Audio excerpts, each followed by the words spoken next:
Assalamualaikum warahmatullahi wabarakatuh. Perkenalkan, saya Siti Nabila dengan NIM 2040126 kelas 3H Prodi PGMI. Pada kesempatan ini, saya akan menceritakan kisah teladan dari Rasulullah SAW, yaitu kisah Rasulullah dengan tamu yang tidak dikenal. Bayangkan suasana Madinah pada suatu sore yang tenang. Angin gurun berhembus pelan, membawa aroma tanah dan debu yang hangat. Para sahabat duduk di sekitar masjid, berbincang dan menunaikan ibadah. Tiba-tiba muncul seorang lelaki asing. Pakaian yang lusuh, langkah yang gontai, wajahnya tampak sangat lelah. Dari sorot matanya, jelas bahwa ia sudah lama menempuh perjalanan jauh dan menahan lapar. Ia mendekati para sahabat dengan suara hampir berbisik. "Adakah di antara kalian yang bisa memberiku makanan? Aku sedang menempuh perjalanan dan tak punya apa-apa." Para sahabat saling menatap, mereka ingin membantu. Namun saat itu sebagian besar juga sedang mengalami kesulitan. Dan pada saat itulah Rasulullah SAW keluar dari masjid.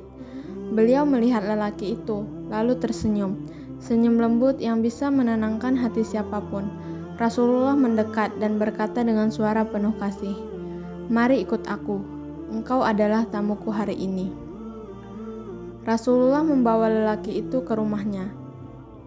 Tetapi ketika sampai, Aisyah radhiyallahu hanya bisa berkata pelan, "Wahai Rasulullah, kita tidak memiliki apa-apa selain sedikit kurma dan air." Rasulullah tidak mengeluh, tidak berkata bahwa beliau tidak mampu. Beliau justru menyuguhkan apapun yang tersisa dengan penuh kelembutan, seolah-olah itu makanan terbaik. Namun beliau melihat tamu itu masih lapar. Maka Rasulullah keluar dan meminta para sahabat, "Siapa yang bersedia memuliakan tamu ini bersamaku?" Seorang sahabat bernama Abu Talha berdiri dengan semangat, "Aku ya Rasulullah." Ia membawa tamu itu pulang ke rumahnya. Saat sampai, istrinya berkata, "Kita hanya memiliki makanan untuk anak-anak." Tetapi Abu Talha tersenyum, "Biarkan mereka tidur, kita utamakan tamu kita."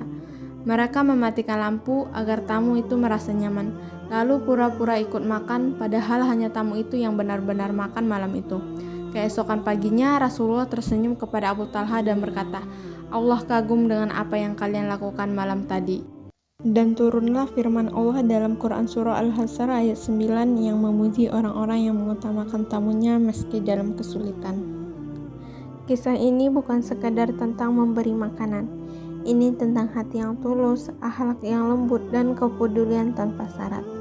Rasulullah SAW mengajarkan bahwa memuliakan tamu adalah bagian dari iman, dan para sahabat mencontohkan dengan keikhlasan yang luar biasa. Semoga kisah ini menginspirasi kita untuk selalu berbuat baik, meski dalam keadaan terbatas, karena sekecil apapun kebaikan, Allah pasti melihat dan membalasnya.